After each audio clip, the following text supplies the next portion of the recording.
9 বছৰ বয়সতে যন্ত্ৰণাকাতৰ জীৱন কটাইছে দৌলাশালৰ নীলপৱন বৰ্মনে।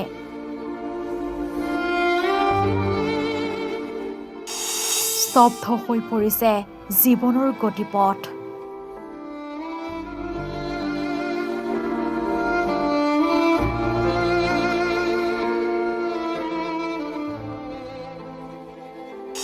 বিচনাখনেই এতিয়া সংগী।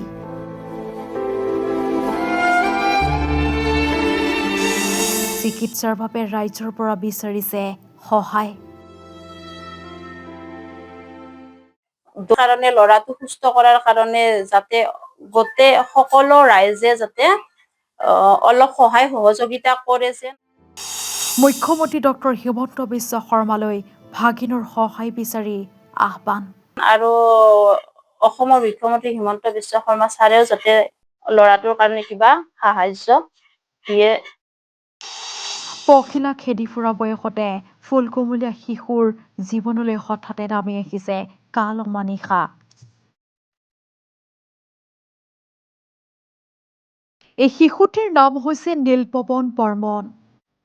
৩ মাহ পূৰ্বলৈকে হাঁহি ধেমালিৰে দৌৰি ঘূৰি ফুৰা মৰম লগা শিশুটিৰ এতিয়া বিচনাখনেই যেন সংগী হৈ পৰিছে।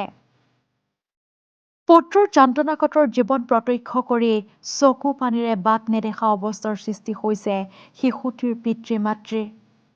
নলবাৰী জিলাৰ বৰক্ষেত্ৰী ৰাজহ চক্ৰৰ অন্তৰ্গত দৌলাশাল গাঁৱৰ ঘামেশ্বৰ বৰ্মন আৰু চাৰু বৰ্মনৰ একমাত্ৰ পুত্ৰ সন্তান নীলপৱন বৰ্মনে এক অচিন ৰোগত যন্ত্ৰণাকাতৰ জীৱন অতিবাহিত কৰি আছে।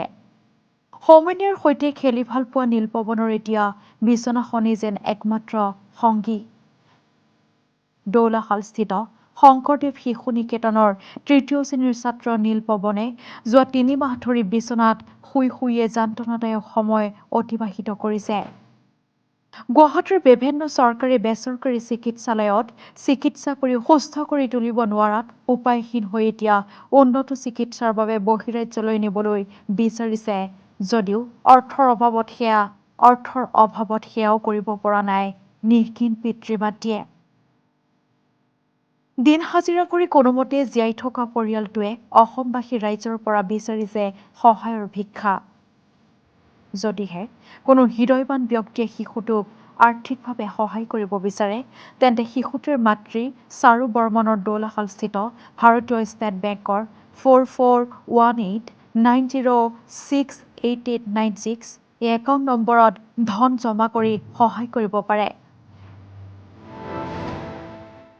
অন্যথা 7577969207 নম্বৰত ফোন কৰিও সহায় কৰিব পাৰে পৰিয়ালটিক। মৰম লগা শিশুটিয়ে কৰজোৰে সহায় বিচাৰিছে ৰাজ্যৰ মুখ্যমন্ত্ৰী ডক্টৰ হিমন্ত বিশ্ব শৰ্মালৈও। News desk reporter any.